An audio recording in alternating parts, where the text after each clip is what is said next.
a number of them, like all throughout that program that I've been with for a number of years that I consider them close friends. So, every time you go against buddies in this industry, it's unique, and, you try not to engage with them too much going in the game because you stay focused on your guys and what you need to do to win the game. Do you still have any of your life in Madison? Or No. I was only there for a year. But loved it. It's a great place to be. I think, the Alabama fans that are going to go up there are going to love it. It's a wonderful game day environment. It's exciting to get to see it again from the other side. You hooked, trying a certain safety on Wisconsin had a good year last year, and Hunter Wooler. I mean, What have you told maybe Coach Sherrod and some of the other offensive coaches about how to deal with him and what he's like? No, Hunter's a great player. He's savvy. He plays really hard. You just love the kid. He does everything right. So obviously they're smart coaches. I don't have to give Coach Sheridan and Coach DeBoer and Coach Shep too much offensive knowledge. They got way more knowledge offensively than I could ever imagine. So I'm just excited to watch the game plan that they put forward to attack that defense. Coach Womack talked about the asset that you are up in the booth. Just what's that relationship like during the game between he and yourself?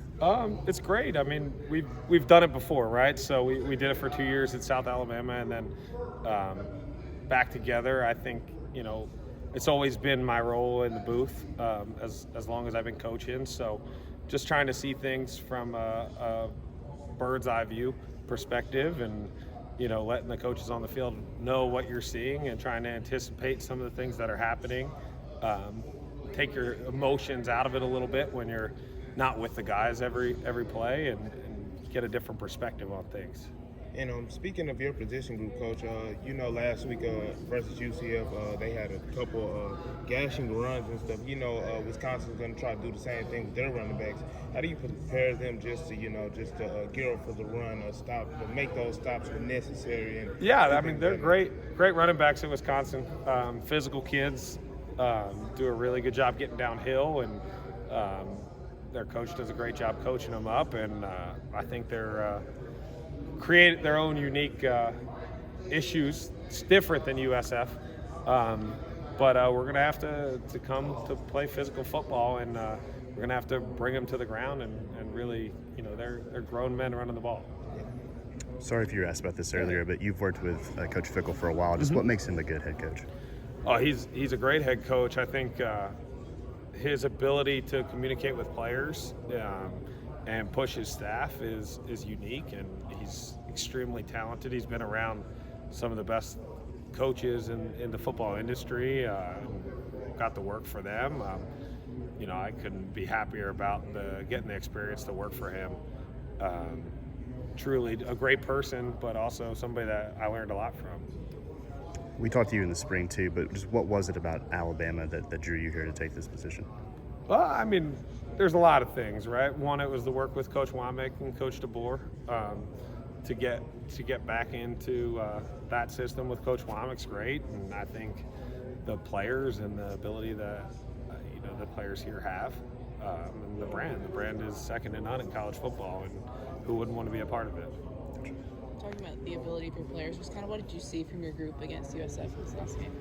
Yeah, it's a special group. We kind of knew it going into the year, but watching game one and game two, and two very different approaches from offensive football, and having to deal with some of the different things that they present, I think it allowed us to improve, and that's what it's all about, is just getting better week in and week out. And I think the best days are still ahead of us, but I think it's fun to watch Keon and Malachi play, and I think Smitty's done a great job at the nickel spot. Red's gotten some really valuable experience, and King's playing hard when he's out there, so it's a good group. Kane and Kalen both talked about getting more turnovers. Obviously, Keelan had 2 in the first game, but kind of within your position group, kind of what's the focus on that?